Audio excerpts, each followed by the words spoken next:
Toby Hero X is back.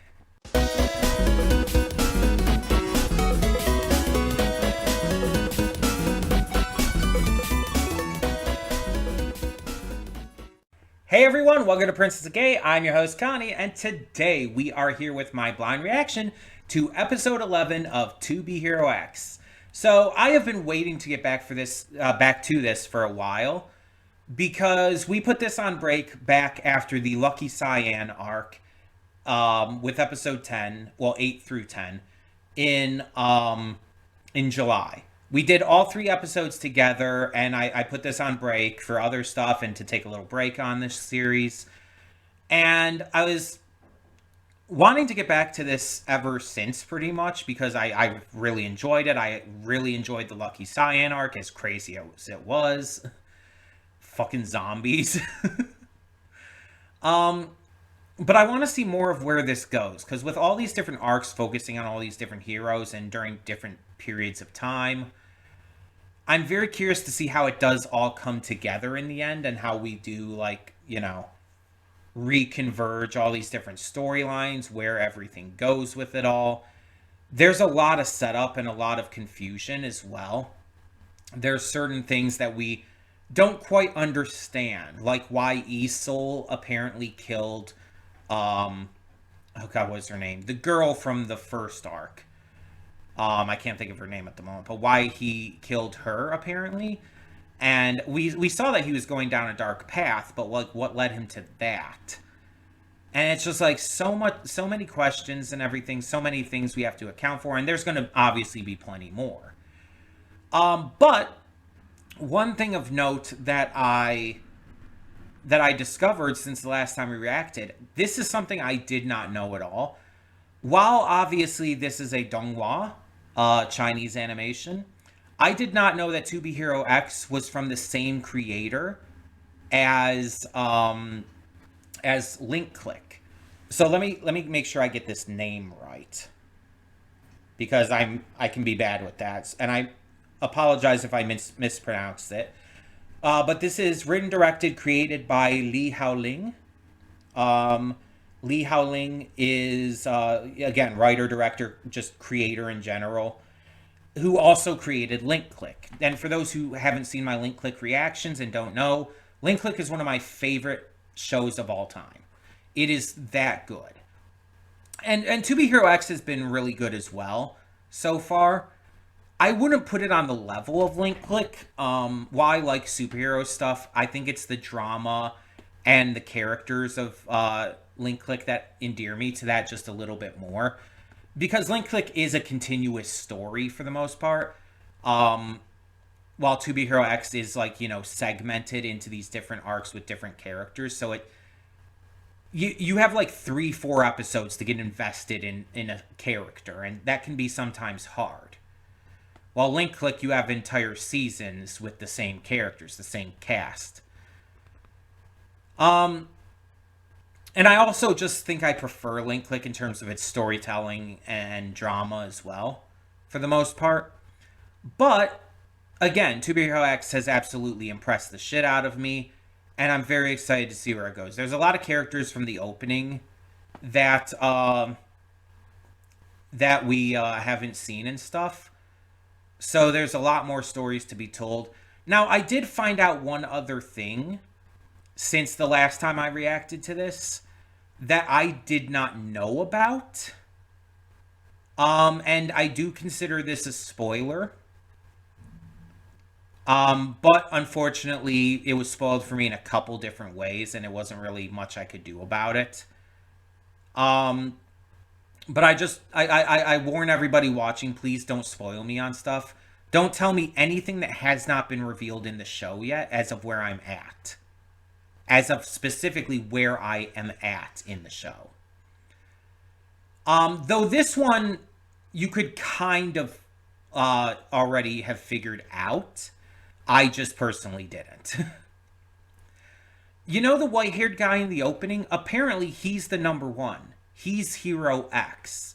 And what I didn't realize was he has an X on his, like, tie or whatever. And it's like, oh, well, isn't that kind of obvious now? I don't know anything more about him, but I do know he's Hero X because his English voice actor was at Youmacon this year. And this was actually how I found out about this. Because I did see there were a couple people there. I didn't get them for my video, unfortunately, but there were a couple people there who were dressed as X. And I did see a post from the voice actor where he was saying, like, I've never seen a cosplayer of X before. And he was with one of the cosplayers at Youmacon. And so he's excited about that. Let me get the name real quick. Just so I'm not just saying.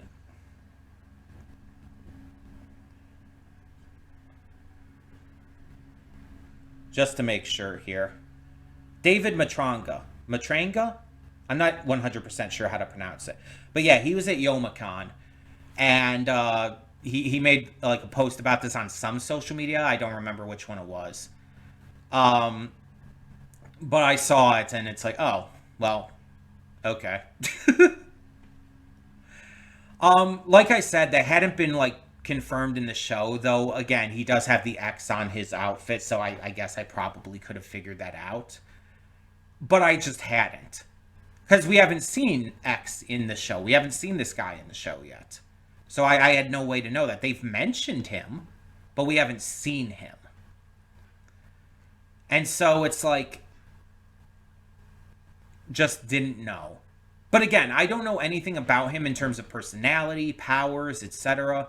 So do not spoil me on that. I want to make that very clear. Do not spoil me. I know the series has been finished for a bit now. I do not want to know any spoilers. Sorry if you can hear that. They're doing some work out there. They've been out there like ever since this morning. I'm recording this at like 1 p.m., but they've been out there for hours now. So sorry if you can hear any of that. Can't really help it. But yeah, I'm very excited to see where this goes. I don't know about any of the other plot lines or characters that we're going to focus on. So I'm just, at this point, interested to see where this continues to go. Now, the timeline I know is going to get confusing to me. So I'm sure it kind of says at like the start of each arc how long after, I guess, the Hero Association or whatever was put into place, that the current timeline is taking place. So I'm not going to remember the numbers, so you might have to remind me. And I won't remember, like, oh, is that before or after the events of the other characters we focused on? So you might have to remind me on that. I don't consider that a spoiler. Just don't tell me stuff for the future. But once it, like, gives the date or the numbers, you can tell me on that for this one. I also don't know how many episodes this is going to be. Do not tell me about that yet. In terms of this arc. Don't tell me how many episodes the arc is going to be. We're just going to kind of go along with that as we go. So all of that out of the way, let's just get into this episode and kick back up with the series. Hold up just a sec. Before you click that link down in the description below to get to today's video, I want to remind you of all the awesome content we have both on this channel and the Princess of Gaming channel. Let's check it out.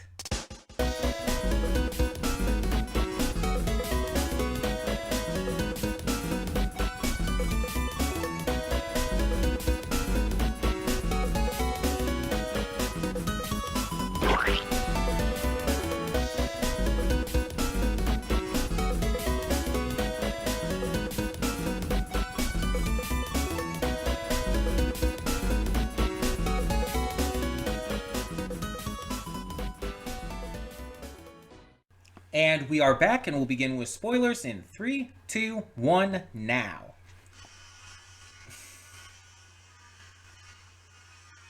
Timing. I don't know if you can hear that, but it's like right as I said now, they start like sawing something or whatnot out there. They're doing some kind of construction stuff, like 2 houses down.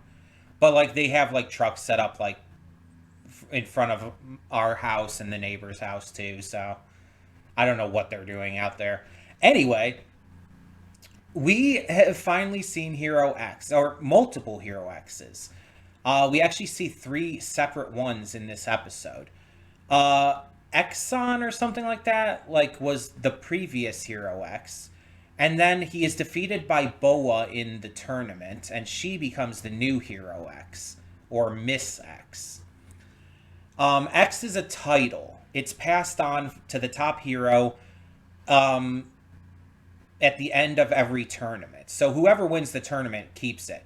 A person could conceivably keep it between multiple years, but at least for these 3 years, it seems like it switched hands each time, or 2 years, I guess. It switched hands from Exxon to Boa, and then Boa to this mysterious person who we're just gonna call X. Um, he is a complete mystery. His powers are a complete mystery. We know nothing about him, and no one does. He's not part of any agency. There's no information on him anywhere. He is a complete enigma.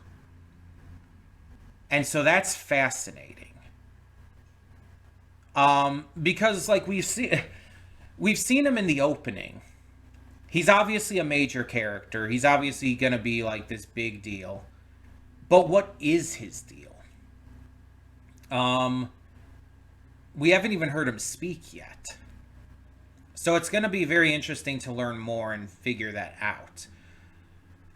But it almost feels weird that this arc seems to be about Queen, and we're kind of like seeing him like steal the spotlight.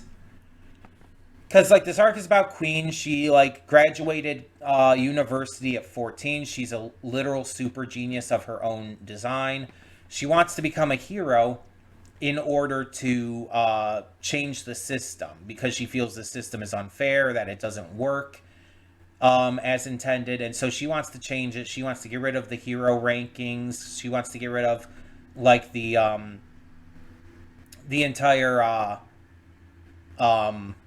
trust value system. I was trying to think of what it was called. The entire trust value system, and just kind of like have a more fair world. Queen is like a very aspirational hero who wants to like give everybody like the most fair shake. Meanwhile, we have Boa, who is a hero who is dedicated to persistence and effort. She has put forth her everything into making sure she could become Hero X, and she achieved it through sheer will. She was able to make it happen by working hard. And there's nothing wrong with that. And I don't think Queen thinks there is either. But Queen also seems to be the kind of person who words things poorly. She has good intent, but she's also like almost too cold and calculating to understand a person's feelings. And so she seems to not like really understand why Boa is so upset. And her words here kind of escalate the situation. Boa feels like Queen is undercutting her and trying to take away her achievements. While at the same time she kind of resents Queen for getting to her position without, in Boa's eyes, earning it. Queen got to this position basically because of her speech, the Queen's speech and everything. She became this big name and got all this attention through that. And I think Queen would agree that that's not entirely fair. I think that's the point. That things aren't equal here. And so I think that's why she wants to put an end to this entire trust value system in the first place. But again, she's not good at explaining things, so Boa basically felt insulted. And so now she seems to be out to get Queen and might end up becoming a villain in the same way that that guy from the first arc did. It's unclear right now, but it kind of looks like it might be heading that way. But with Queen and Boa kind of representing this like new age of women heroes, and especially with this idea of like female empowerment brought into this arc, I feel like X kind of like coming in and overshadowing that all is actually a very smart idea because it plays up to that. We have the idea of these female heroes empowering others and making like this big splash in the female hero verse after there had been this like downfall of female heroes. There had been like this like conflict between I guess a couple, and this caused the trust in female heroes to kind of skydive. And so Queen's speech is what led to the trust values in female heroes being able to go back up again. And even Boa admits that that helped her get that trust value to end up becoming X eventually. But she also, you know, still acknowledges her hard work, which again is entirely valid and correct. But it's like, I think the intent here is to show that women, even in this kind of world, even in a world like run on trust value and everything, they still do get the second or the short end of the stick. They're still almost seen as second class. And it's wild that this guy comes out of nowhere and with seemingly no effort from what we can tell takes everybody out with like the snap of a finger. And I heard the snap before he won and Queen just woke up laying down on the ground like that. I heard the snap, so that's related to his power somehow. But I don't know. It's like he's clearly a wild card in this, and he's meant to be like this all-encompassing force that now that he has taken the title of X is going to keep holding on to it. So kind of the question comes down to, what is his goal? Why is he doing this? Who is he? Like, what is the truth of the matter with him? And what does this mean for the future? I like that we got to touch on other heroes in this, like Lucky Cyan. Getting to see like little bits and pieces from the different arcs that we've already encompassed. On top of that, we also met another hero in this named Little Johnny, who has a son, which seems to be like some kind of animal or maybe robot pet, who he affectionately calls Big Johnny, which is really fucking funny because, you know, obviously Big Johnny is the smaller one. It's just really funny. We don't know what they can do exactly, but it seemed like there's maybe some kind of influence, perception ability. Because Queen was affected by it, she was unable to move, and she became like almost infatuated with Big Johnny. So it's like really interesting. I wonder what the deal with that all is. I assume we're going to find that out and figure out what's going on with that, but that's fascinating in and of itself. And yes, Big Johnny is fucking adorable. Like, obviously. But yeah, this all kind of raises a bunch of questions. This first episode of the arc definitely is progressing, like, kind of the world building. While this story is kind of its own separate thing compared to, like, the first 3 arcs, we're more focused on building out the world and explaining a lot more that's going to be important later on, I assume. Because, again, we had seen Queen before. I think it was it was either Lucky Cyan or Isol's arc. It might have been Lucky Cyan, because there were the 2 guys, the 2, like, leaders of the hero agencies. Wasn't one of the ones that she was working under, and then the other guy was, like, Queen's father? Or was the one she was working under Queen's father, too? Or instead, rather. I know what I'm talking about. Again, it's been a long time. I hope you understand what I'm trying to say. But yeah, it's like we're getting all this like reminiscent stuff of these first arcs, and I really like that. And we're seeing that at least like this portion, the main portion of Queen's arc, takes place kind of concurrently with part of um, Lucky Cyan's, because both of their arcs seem to take place over multiple time periods. Because Lucky Cyan's took place over a few different points in time, and then um, this one seems to be taking place, when she's a kid, when she's 14. Well, she would be 12 then. When she's 12, when she's 14. And now, like, she's not 18 yet. It still said before 18. But probably still, like, a couple years after that. So maybe 16? And so it's, like, taking place over... And then there was 1 year later after that, too. Or no. Boa was the one. It was before 18, right? No. It wasn't being heroics. It was Queen. And she wanted to make the top 10 before she was 18. That's what it was. But yeah, because we saw the tournament where Boa became X, but then it skipped ahead again a year to the next tournament by the end. So, and that's where the current X had taken over completely. So yeah, at least part of this definitely takes place concurrently with Lucky Cyan, which is really good to see. We also saw the manager for Easel, the guy who was like the coffee shop owner and ended up like in reality being like the CEO of the agency, who was manipulating everything behind the scenes the entire time.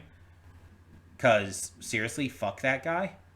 And it's kind of the reason why the one friend, the one guy died. Also the reason why Easel ended up like kind of breaking bad in the end. So it's like, yeah, a lot of shit going on there. But yeah, we're getting like all of this stuff starting to connect, starting to bond a little bit. It's while still focusing at least mostly on Queen. But like I said, I like the fact that they're kind of playing around with the idea that even though this is Queen's arc, she's kind of getting overshadowed by a man. It's very clearly intentional.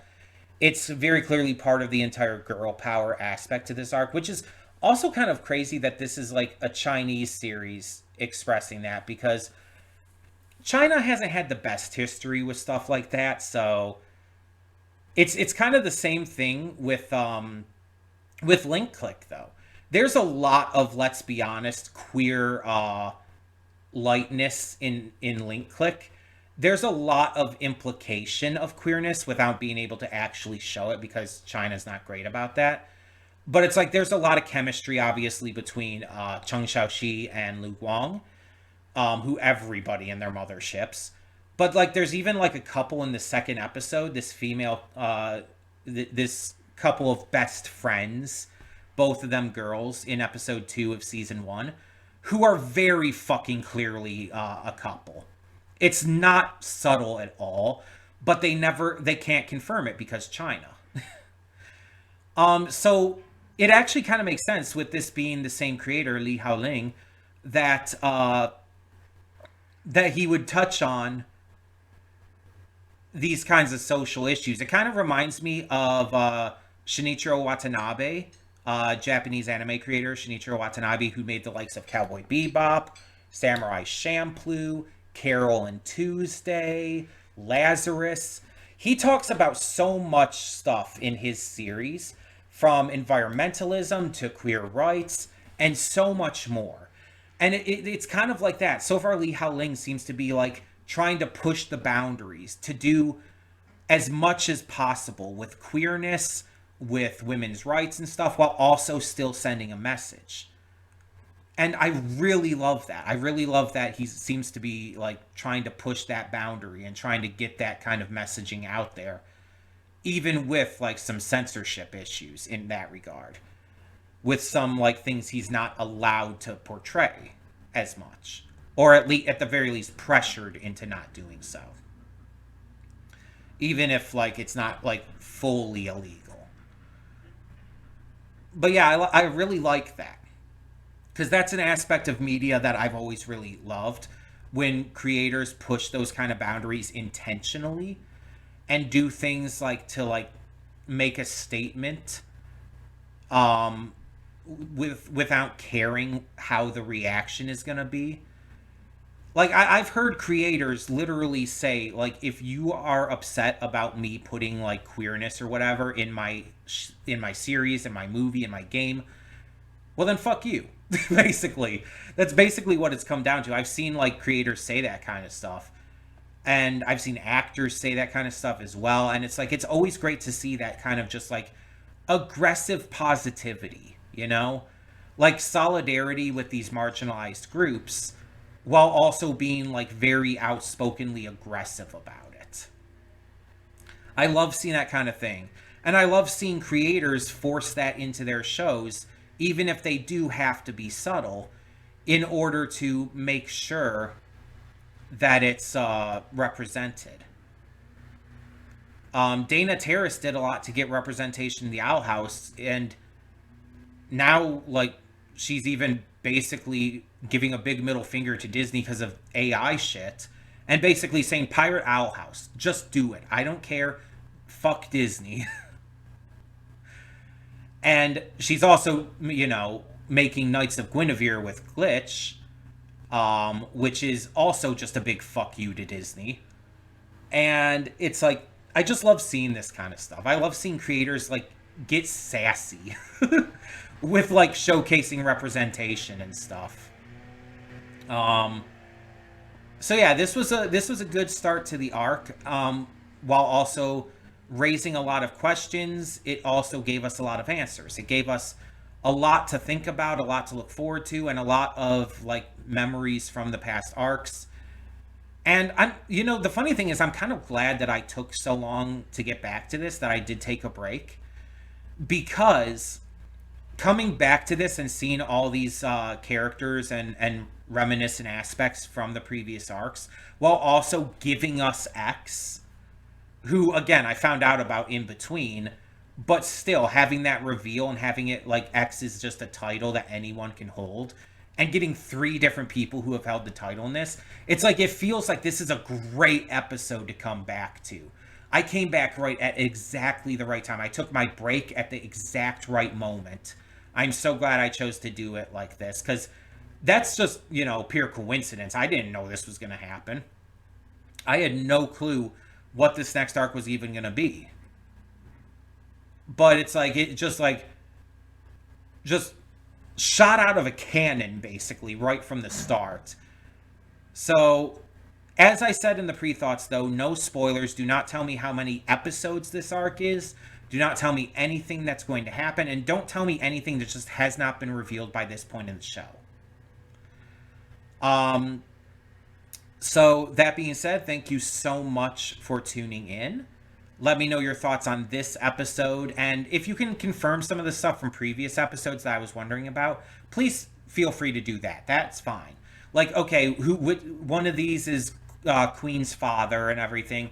One of them, I think, was the guy from one of the previous arcs and stuff. That kind of stuff, yeah. You can confirm that, because that's regarding previous arcs that I've already seen.